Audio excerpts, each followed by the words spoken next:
Good morning, people. On this day of recording, Sunday, Mick Ruby here from Bali Report and reacting on the news. We're going to talk about André Onana getting injured before pre-season. Is he dodging the bullet to get sold? Of course. We're going to talk about Manchester United need to get goalkeepers and which goalkeepers we are linked to under 20 million euros that can be attainable as well. We're going to talk about no other than Vanja, Milinković-Savić here, Lammens, and John Victor from Botafogo, attainable for Manchester United.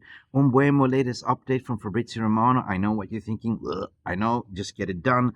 And where do we start with Jadon, Sancho, and many, many more? Guys, this is Mick Ruby on this morning recording. I didn't do any reaction show, but here I am having my say, and hopefully I'll make a little bit sense of your transfer day. Guys, do not forget to like and subscribe. Let's go. Send it. And Garnacho! Has the Premier League ever been more challenging? Will you be in the dugout at Old Trafford on Sunday? I will be here. Definitely. I don't know. Okay, let's go. Hey up, welcome back. So we all read it, we all seen it. André Onana is out for 6 to 8 weeks. What convenient, as you were thinking, and there's some reports saying it's a hamstring injury. And I'm thinking instantly, hang on a second, a goalkeeper with a hamstring injury? How did this happen, right? And you arguably started to think as well, did you do that on purpose, Onana, not to get sold? You want to stay at United? We don't know, and we are not here to speculate. However, this clearly sends a message to Ineos that everyone knows it, even I think behind the scenes, what I've been hearing, they want a new goalkeeper, number 1 and number 2. But clubs are not really wanting to sign Onana because they've seen his results, right? So listen, they have to act fast now, because even if he's out for 5-6 weeks, people are not really talking about there's AFCONs as well. So he will be gone the whole January and February. So that's not a goalkeeper that we can rely on. And I know there's been some reports that say that Radek Vitek, 21-year-old, that been on loan out for Linz, had a spectacular loan season, and now he's coming back and he's going to star in the preseason. So I'm all up for to see what Radek Vitek can do. He's a 6'6" tall goalkeeper, 196 centimeters tall, very good shot stopper, very good on the feet. But the question is he ready? 22 years of age. Yeah. You know, it's like Sir Alex Ferguson used to say, like, you know, you're good enough, you're old enough, and that's what it is.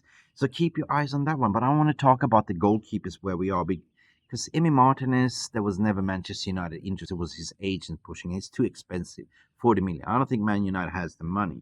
But we also been linked to Carnesecchi, also 40 million, 30 million euros.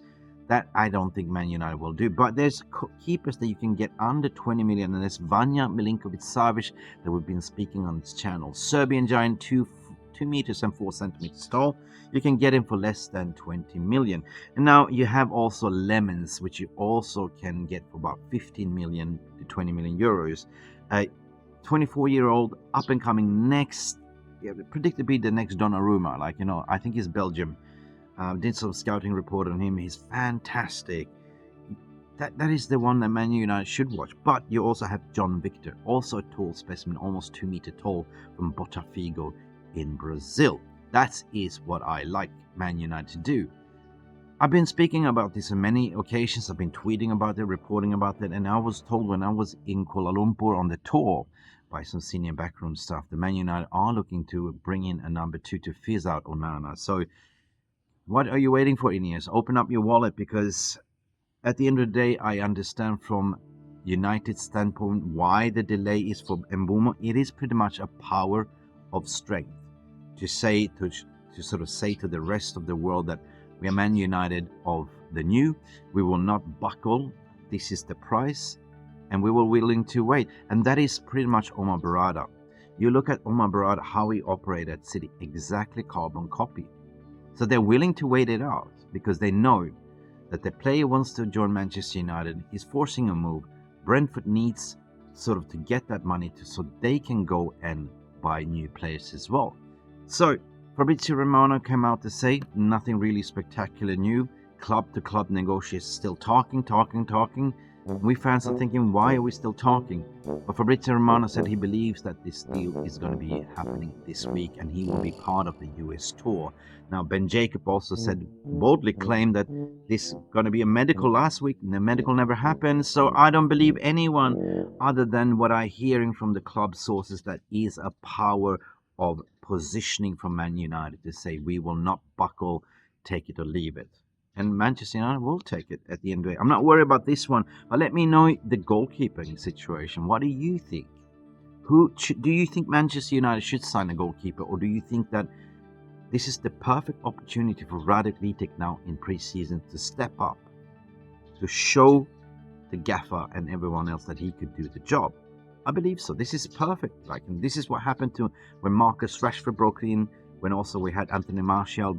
They came in and got given a chance because of injury and never looked back. So I believe that this is all about the academy now at the end of the day. So let me know what you think. But if we're going to get a goalkeeper, who would you take? Vanja, Milinković-Savić, my favorite. Lammens is also my favorite, but also John Victor. These three profiles, if you look, they have the similar attributes in height, shot stopping abilities, and also ball carrying, distribution abilities. Under 20 million euros. Easy peasy. Jadon Sancho, latest as well. Well, nothing really new to report about. I knew it, that this will happen. Personal terms agreed with Juventus. Juventus, there's been some reports saying that, they are...